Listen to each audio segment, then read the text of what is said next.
Nested if statements in Python programming language. Hi, welcome to this lesson. In this lesson I'll show you how to use the if, elif and else statements inside another one. Indeed, we can have if, elif and else statements inside another if, elif and else statement. And it is a very simple operation. And also this is called nesting in programming. And also you should know that any number of these statements can be nested inside another one. And this depends on the indentation level. Indentation is the only way to figure out the level of nesting. Let me show you that in action.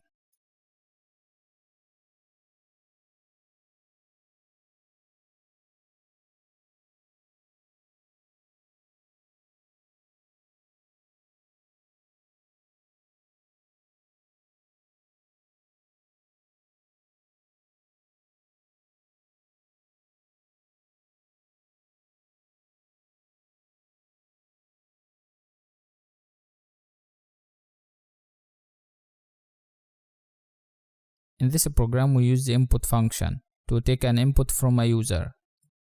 And in this case we will put a number to check if the number is positive or negative or 0 and display an appropriate message on the screen. The float method here is used to return a floating point number from a number or a string data type.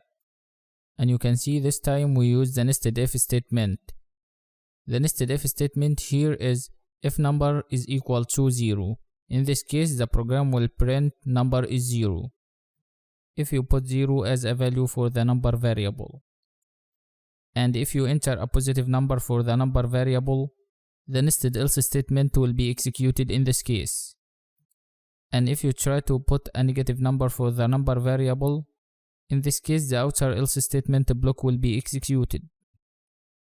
Let's run the program and set different values for the number variable to see what happens.